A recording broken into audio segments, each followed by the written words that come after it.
क्या आपके जीवन में लगातार परेशानियां आ रही हैं? आपके कभी ना कभी किसी न किसी तरीके से धन हानि होती है। आप ना चाहते हुए भी बीमारियों से घिर जाते हैं।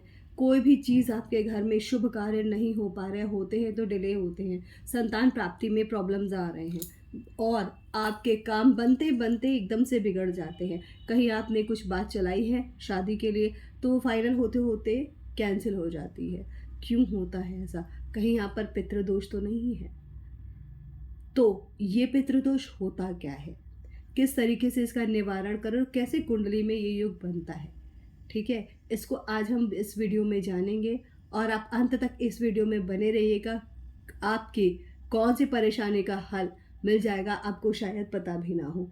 तो नमः शिवाय मेरे प्यारे यजमानों, मैं आपकी अपनी पंडिताइन जी, आपके अपने चैनल पंडिताइन जी का पिटारा में स्वागत करती हूँ और शुरू करती हूँ ये वीडियो जिसमें आपको पता चलेगा कि पितृदोष होता क्या है, इसके लक्षण क्या हैं, कैसे इनसे मुक्ति पाई जा सकती है और हम ऐसे कौन से उपाय इस पितृ पक्ष में करें कि पितृदोष खत्म हो और हमारे पितृ हमसे प्रसन्न होकर हम पर आशीर्वाद दें। तो चलिए शुरू करते हैं ये वीडियो। तो पहले हम ये जानते हैं ये पितृदोष होता क्या है ना? अगर पितृदोष है तो हमको कैसे पता चलेगा कि ये पितृदोष है? क्या चीज़ें होती हैं? देखिए, पितृदोष क्यों होता है? अगर आपके पूर्वजों में किसी की डेथ हुई है और आपको पता नहीं है, कभी भी किसी के भी, ऐसा नहीं कि आपने इंटेंशनली किया, उनका श्राद्ध नहीं हुआ हो या आपके घर में श्राद्ध कर्म ना होते हों, ठीक है? या आपके कुल देवी और देवता को कभी याद नहीं किया जाता है, उनका मान सम्मान नहीं होता है, आपको पता ही नहीं है कि आपके कुल देवी देवता हैं कौन, ठीक है? उसके बाद में आपके घर में हमेशा बड़े लोगों का अपमान होता है। पूर्वजों के ना होने के बाद भी अगर आप उनकी बुराइयां करते हैं, उनके लिए कुछ अपशब्द निकालते हैं कि वो ऐसे था या ऐसे थे, अब जो भी थे वो चले गए, वो आपके पूर्वज हैं, तो ऐसा हो सकता है। और कभी कभी ऐसा होता है कोई कोई पूर्वज इतने अलग मिजाज के होते हैं जो हमेशा नाखुश ही रहते हैं, वो भी देते हैं पितृदोष। अनसेटिस्फाइड सोल्स भी आपको पितृदोष से प्रभावित कर सकती हैं। तो अब हमको ये पता है कि ये पितृदोष होता क्या है ना? तो चलिए अब चलते हैं, देखते हैं ये कुंडली में कैसे आप जाने कि आपकी कुंडली में पितृदोष है। अगर पंडित जी ने कहा है भाई आप पितृदोष से प्रभावित हैं, तो हम क्यों ना चेक कर लें हम हैं प्रभावित। चलिए जानते हैं कुंडली से। तो मेरे प्यारे यजमानों, अगर आपकी कुंडली में नवम भाव पाप ग्रहों से ग्रसित है या दृष्टि पड़ रही है, मतलब शनि, सूर्य, राहु, केतु, ठीक है, तो आपके कुंडली में डेफिनेटली पितृदोष पाया जाएगा, होगा। आपको इसके नेगेटिव एस्पेक्ट्स देखने ही पड़ेंगे, आपको भोगना ही पड़ेगा वो पितृदोष। तो ऑब्वियसली जब हमने कुछ किया नहीं है तो हम उसको शांत तो कर ही सकते हैं ना। तो हमें उसको पितृदोष को शांत करना है। पता कैसे चलेगा भाई? नवम भाव, अब आप खुद समझ सकते हो, अगर आपका नवम भाव पाप ग्रहों से दृष्ट है तो आपके कुंडली में पितृदोष है जो आपको लाइफ टाइम सताता रहता है अगर आपने सही समय पे सही उपाय नहीं किया तो, ठीक है?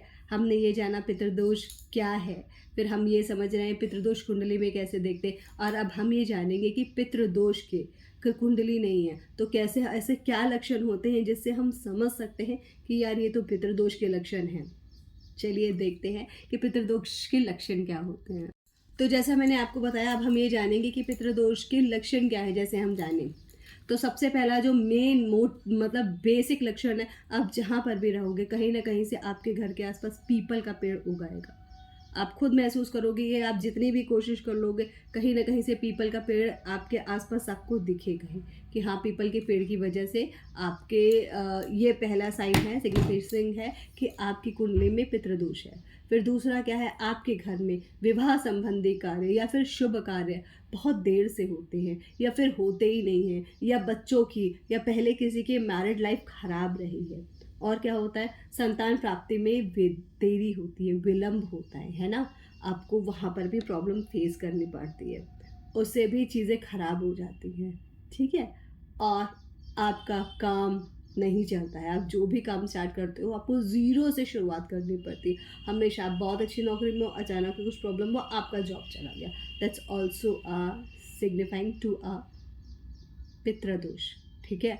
और क्या होता है, और ये होता है कि आपके घर में हमेशा कोई ना कोई बीमार रहता है, और बीमार स्त्रियां रहती हैं, उनका स्वास्थ्य खराब होता है। क्यों? बहुत सिंपल सी बात है, अगर आप लॉजिक लगाओगे तो अगर कोई स्त्री बाहर से आई है शादी करके, ऑब्वियस है वो वंश वृद्धि भी करेगी, और वंश वृद्धि के लिए फिर संतान भी होगी। संतान होगी, अगर संतान में डिले होता है तो फिर प्रॉब्लम होती है, और स्त्रियों का स्वास्थ्य खराब रहता है, या वो कंसीव ही नहीं कर पा रही है, कोई भी ऐसे इश्यूज हैं जिसकी वजह से समस्याएं हो रही हैं, तो आप समझ लो आपको पितृदोष लगा हुआ है। ठीक है, अब हमने क्या समझा, पितृदोष क्या है, पितृदोष कुंडली में कैसे देखते हो, और पितृदोष के लक्षण क्या हो सकते हैं। अब आगे चलें, देखिए और इस वीडियो में क्या है आपके लिए। तो अब ये तो हो गया कि हमें पितृदोष लगा हुआ है, अब हम इसके लिए क्या कर सकते हैं जिससे कि ऐसे पितृदोष का इम्पैक्ट हम पर कम हो जाए या ख़त्म हो जाए। तो पहले आपको क्या करना है, पितृपक्ष में आपको तर्पण और श्राद्ध ज़रूर करना है। ठीक है, अब आप ये बोलोगे हमें पता नहीं है, कैसे होता है, जिनका पता है उनका उस तिथि पर करिए, और जिनका नहीं पता है उनका पूर्णिमा और अमावस को कर दीजिए। और जो अपनी होती है ना बुढ़िया नवमी, उसमें तो सभी वृद्ध स्त्रियों का हो जाता है, तो वो उसमें गिन ले जाएंगी, श्राद्ध मानी जाएगी।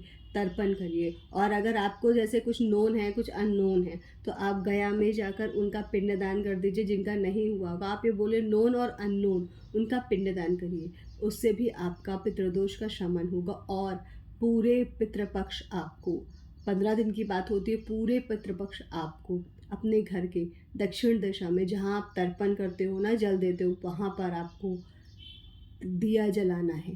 दक्षिण दिशा में, दक्षिण दिशा में ही तर्पण करते हैं, हमेशा याद रखिएगा, तर्पण करते वक्त ये कभी मत भूलिएगा। ठीक है, आपको दक्षिण दिशा की तरफ दिया जलाना है, इससे भी पितृदोष शांत होता है। और क्या करना है, और आपको पितृपक्ष में श्राद्ध मैंने बोल ही दिया है, आप किसी गरीब ब्राह्मण को दान दे दो, है ना। जैसे होता है ना कि आपके मानो इनकेस आपका घर में खाना बनाने के लिए नहीं है, या आप वर्किंग हो, इतना श्राद्ध व्रत करने का टाइम नहीं है, तो डेफिनेटली आप सीधा निकालो। सीधा माने आटा दाल है ना, और सब्जी ये सब निकालते हैं, चावल कभी नहीं निकाला जाता, ना ही श्राद्ध में कभी चावल बनता है। ये दिमाग में बैठा लेना। कुछ लोग बहुत समझदार होते हैं ना, चावल उनको पसंद था पर हम चावल देंगे नहीं, क्योंकि हम उसे पिंडदान करते हैं, उसमें चावल लगता है, तो हम खुद चावल उस दिन नहीं खाते हैं, ना ही बनता है अपने घर में।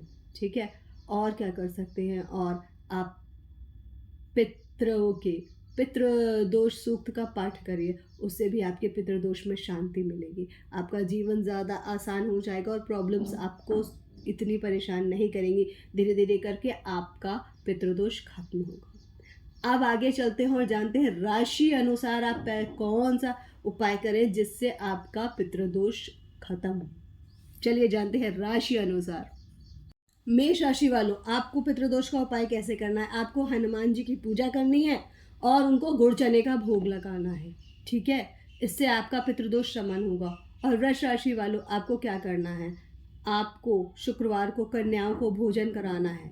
ठीक है, और खट्टी मीठी गोलियां देनी है। मिथुन राशि वालों, आपको क्या करना है, आपको जो काम करना है वो है तुलसी में जल दें और दूध चावल का दान करें। ठीक है, ये आपको करना है। कर्क राशि वालों, सोमवार को जल में दूध मिलाकर चंद्रमा को अर्घ देना है ना।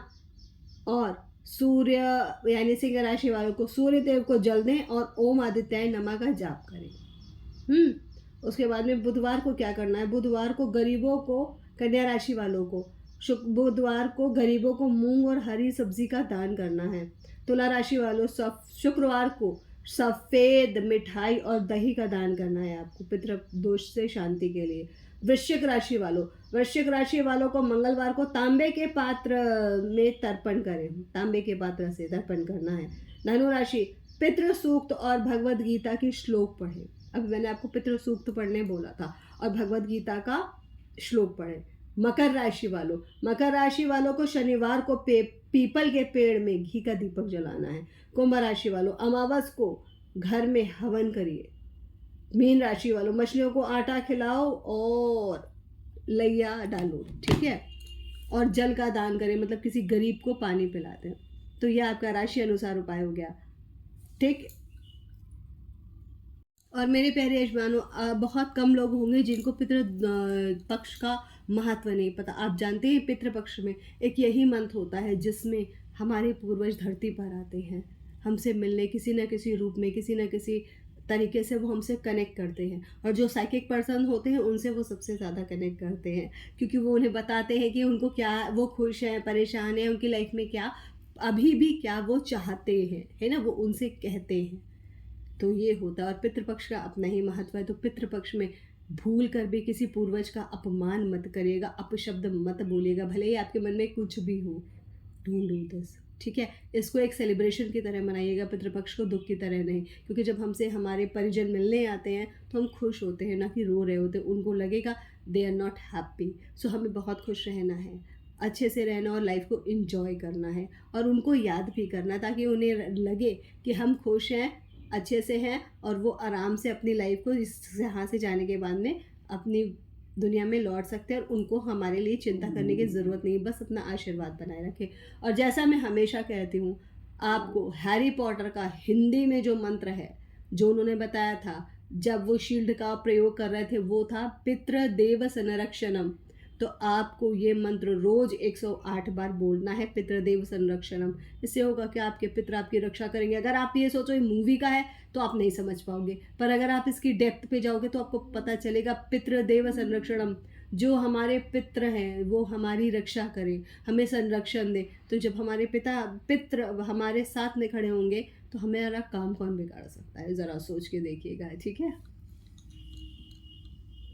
तो मेरे प्यारे यजमानों, आपको ये वीडियो कैसा लगा? इन्फॉर्मेटिव लगा? आपके किसी काम आ रहा है ना? अगर आपको ये वीडियो अच्छा लगा हो, आपको कोई जानकारी अच्छी लगी हो या आप किसी चीज़ को कनेक्ट कर पा रहे हो, तो आप इस वीडियो को ज़रूर लाइक करिएगा, शेयर करिएगा, कमेंट करिएगा और अपनी पंडिताइन जी के चैनल को सब्सक्राइब करना मत भूलिएगा। बेल आइकन ज़रूर दबा दीजिएगा ताकि अगली बार जब भी आपकी पंडिताइन जी आपके लिए कुछ अच्छा और नया लेकर आए तो वो सबसे पहले आप तक पहुँचे, ठीक है। और आप सभी को पंडिताइन जी का ढेर सारा प्यार, आशीर्वाद भगवान का, मेरा नहीं, मैं कौन होती हूँ आशीर्वाद देने वाली। और आप एक बात और बता दीजिएगा कमेंट करके कि आपके लाइफ में पितृदोष का कौन सा लक्षण दिखाई पड़ रहा है, ठीक है। तब तक के लिए अपना ध्यान रखिएगा, अपनी फैमिली का ध्यान रखिएगा, पंडिताइन जी के पिटारे को पसंद करते रहिएगा, चैनल को सब्सक्राइब करते रहिएगा, वीडियोस को लाइक करते रहिएगा और पंडिताइन जी की पब्लिसिटी आपको ही करनी है। Thank you so much, take care.